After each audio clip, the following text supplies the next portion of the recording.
Cryptocurrency and blockchain. They're really joined at the hip, so to speak. Cryptocurrency is built right upon blockchain because of the technology and its immutability. It's nothing more blockchain. It's a glorified ledger. It's a digital ledger. Now with that, it's got a couple other traits to it. But if you work in the world of business, you're going to eventually have a financial transaction. The end result of that transaction, you record it eventually into a thing called a ledger. A ledger is the financial record of every single thing that happens within the business.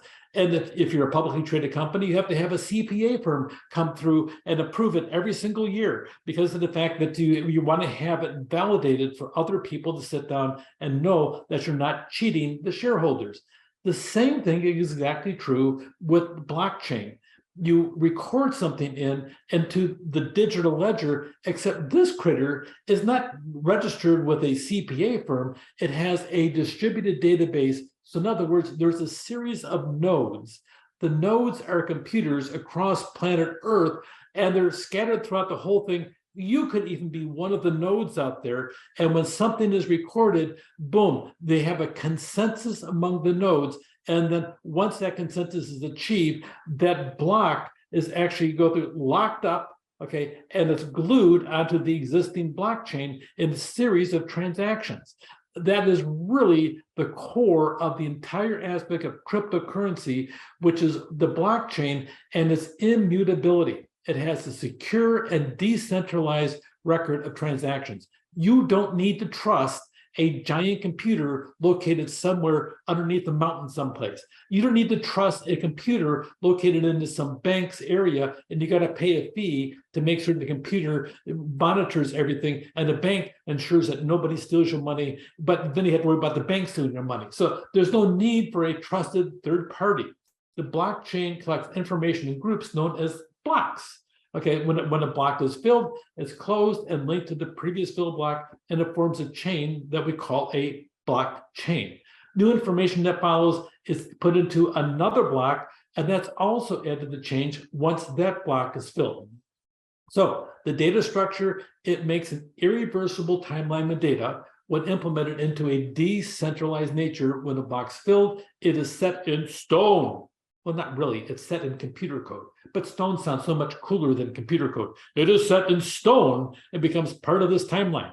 Each block in the chain is given an exact time stamp when it's added to the chain, and anyone that wants to can actually go through and see when that happened. You can see who did it. Now, you're not going to see the name of Herbie Farquharter did this one over here. No, you're not going to see that. You're going to see a computer code that would indicate that person, that identity, but there's no names involved in a blockchain, which is good and bad because sometimes the dark web people, the criminals out there, they do aspects and things in cryptocurrency because of the fact there is total anonymity in the process.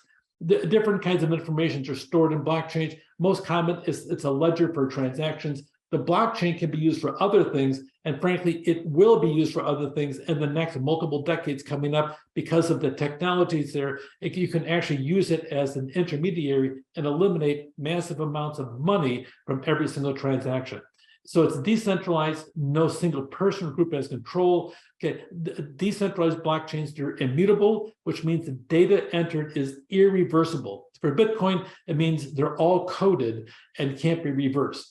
Cryptocurrency uses blockchain to record the payments, but in theory, it's totally mutable from any number of data points. Today, there's more than 12,000 cryptocurrency systems, and they're all running on blockchain.